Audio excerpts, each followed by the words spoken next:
Hello, my teacher friends, and welcome to episode number 20 of the Beyond Measure podcast. Wait a minute, 20? Can that possibly be right? Well, I guess it is. So, before we go any further, let me tell you how much your support of my little project here means to me. I have made so many new teacher friends through this podcast. And for the record, I know that more of you are out there. So please don't hesitate to throw me an email over at beyondmeasurepodcast@gmail.com or hang out with me on Facebook here or Instagram. Anyway, today we are talking about preserving gratitude. We are tackling this today because, well, the winter blues is a real thing, my friends. Combine that with the fact that society as we know it is still continuing to navigate uncharted territory, and we're tired, maybe we're a little grumpy, and plus, we deal with people for a living. And people are awesome, but they're also really tricky sometimes. I'm thinking today about that age-old truth that I'm sure you have experienced yourself, the one that says we can receive 100 compliments for every 1 point of criticism, but at the end of the day, the only remark we find ourselves thinking about is what? That one negative thought. Now, I'm probably like the 9 millionth person to talk about this phenomenon on the internet, but it's not a struggle I see going away anytime soon. So here we go, 9,000,001. So because you all seem to love a story around here, I'll just start with an example today. I've mentioned before that I teach adjunct at a local university, and these days I teach piano pedagogy and piano literature, but once upon a time I taught a large gen ed music appreciation class. So this is a class of like 70 to 80 students. Well, anyone in university faculty land will tell you that there is one time of semester that you feel your stomach drop down into your toes. And that is when you get the message saying your end of semester student evaluations are completed and ready for you to view. Of course, we are all aware that the students who tend to be the most vocal on those kinds of evaluations are the ones who feel burned or have been waiting all semester to tell you exactly how they think your policies stink. These are the kids who didn't like the fact that you wouldn't excuse them from their 5th absence from oversleeping, or who didn't like the fact that you actually enforced your deadlines. So in a course of 70 plus students, there's a very strong likelihood that someone isn't your biggest fan. Well, the final round I taught of that particular course was back in 2010, and it was just before the birth of my first daughter. So I had decided I was taking a break from university teaching when she arrived, and for all I knew at the time, that was my last round of teaching there. So by the time the end of the semester rolled around, I was just so done, and I didn't even bother reading those course evaluations. Well, fast forward a decade when I returned to teaching at the same university, albeit different courses. But at the end of the first semester, when I logged in to read my student evaluations from pedagogy class that semester, I realized that those student evaluations from 10 years prior were still sitting in my file. Interestingly, all the other semesters had already been archived, but I could still access that one class whose evaluations I had never read. Well, I started reading, and it was so great. I had loads of positive feedback, all kinds of student comments about how I'd helped them discover a love for music they never thought they'd like, how organized I was, how much they appreciated my enthusiasm. I even had someone say something about how I was obviously a leader in my profession. So it was very encouraging, even 10 years later. Well, you probably know where this is going. Then I read The One. Of course, there was one, right? Do you want to know what it said? It said, word for word, "While Professor Whitlock is clearly passionate about the material, I couldn't help but feel like I was sitting in kindergarten every class." You can kind of see it, right? So, okay, that's certainly not the worst thing that's ever been said about me. But out of 70 plus evaluations, guess which one I can still, to this day, quote word for word? The others, I barely remember. The human brain, ladies and gentlemen. Of course, you don't have to teach at a university to know the sting of negative comments sent your way, do you? In fact, those of us in independent teacher land often catch a lot more flack because negative remarks from our students or their families threaten our pride, but they also threaten our income.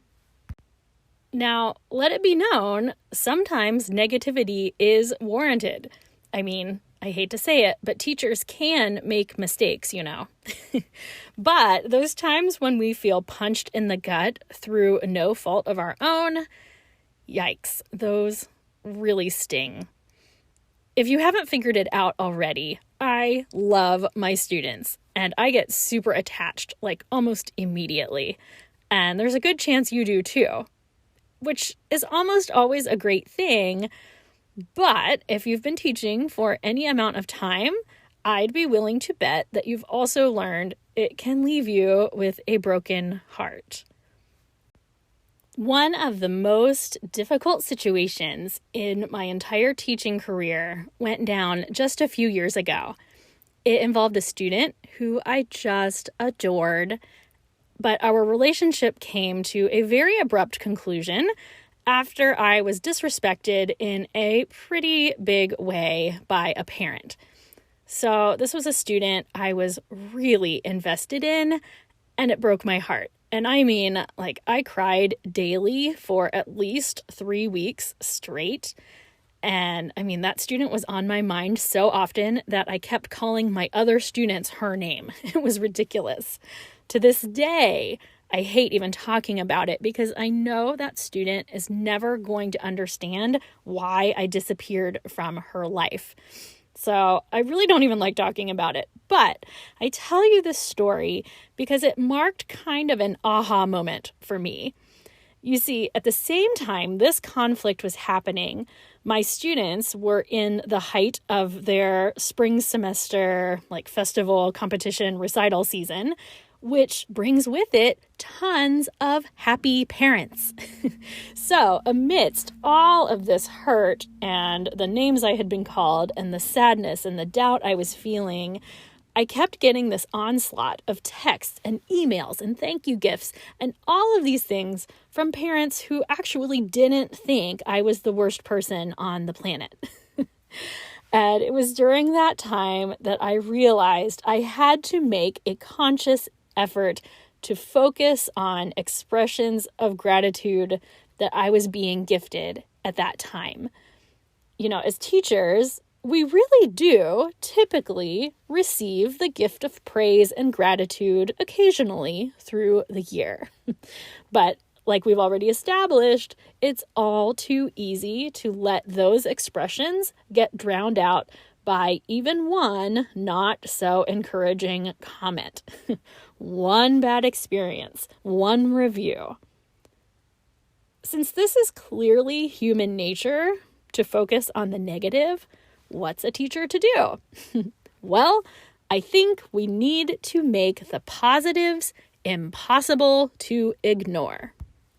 Ever since that day, every single time I get a nice text message from a parent telling me, that their student loves their piece this week or how much they appreciated what I did for them that day, I take a screenshot of it very faithfully.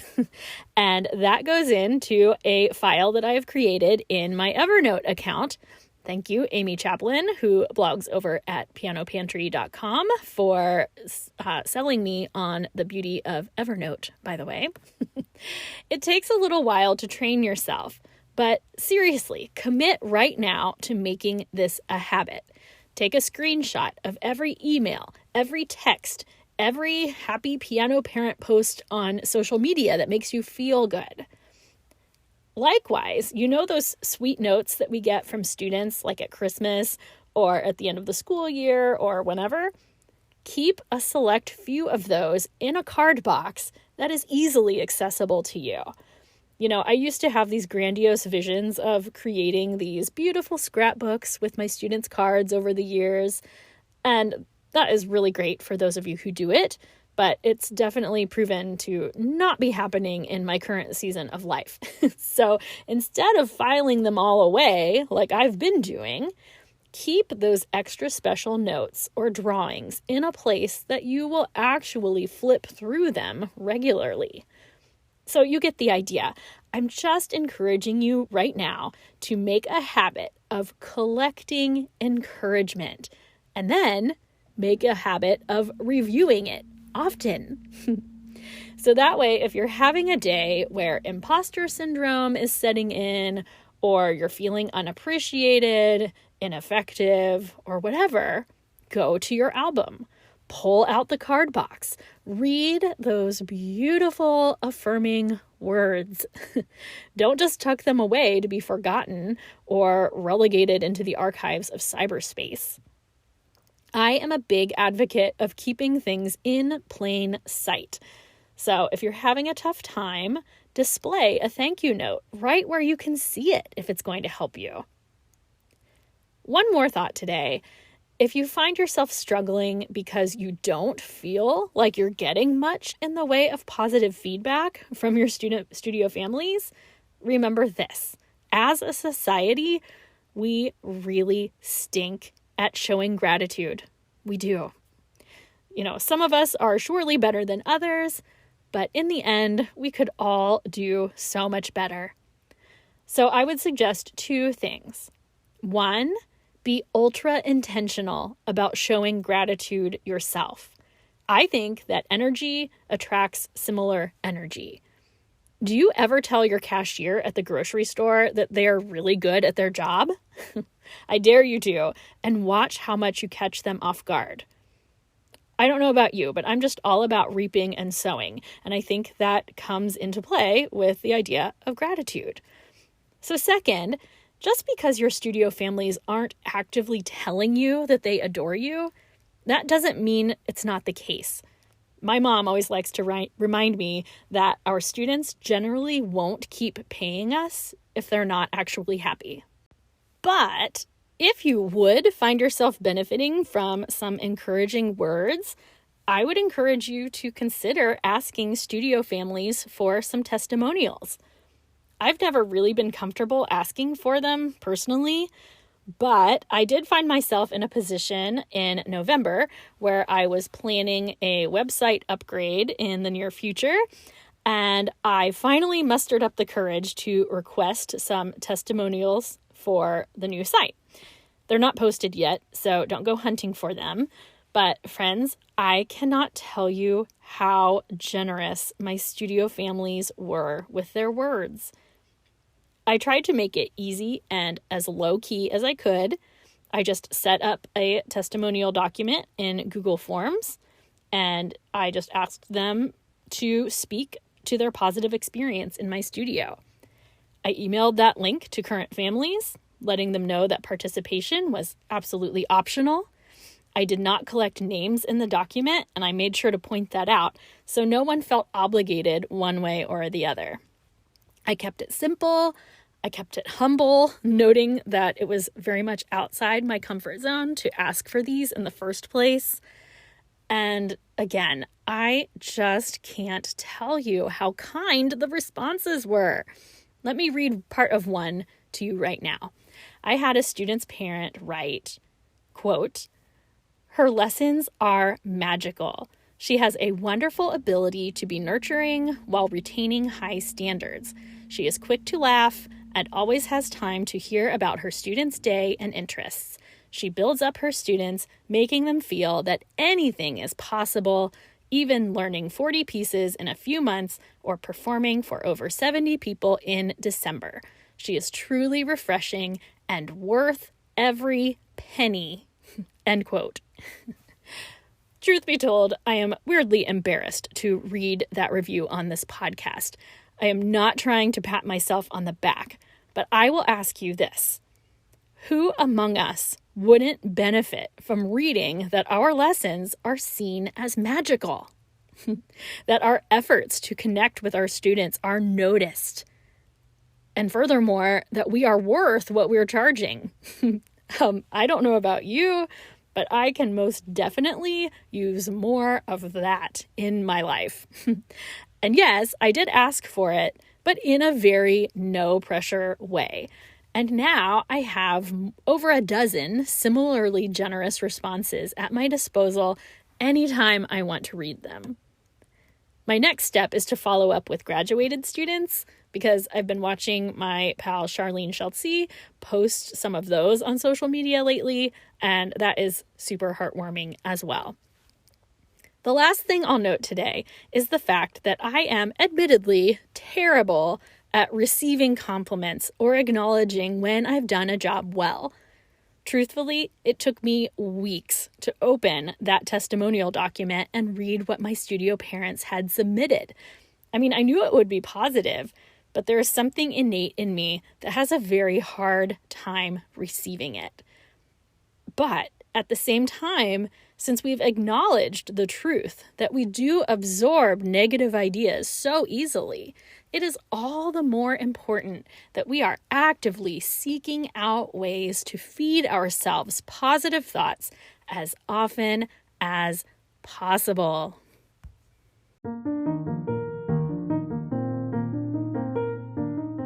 And with that being said, please allow me to pour some positive affirmations into your brain with the following toast to you.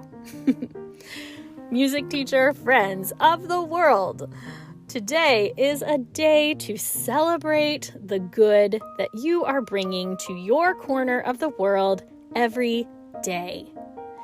As a teacher of music, you are benefiting your students intellectually, emotionally, physiologically, and artistically every single lesson and with every performance activity.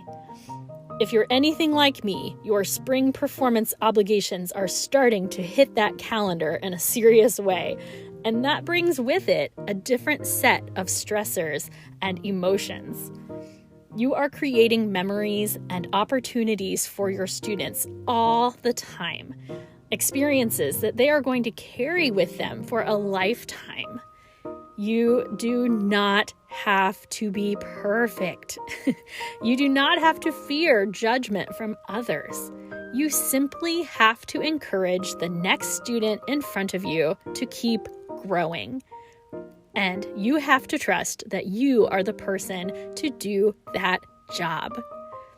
Thank you for sharing your heart with the world, my friend. Hear, hear.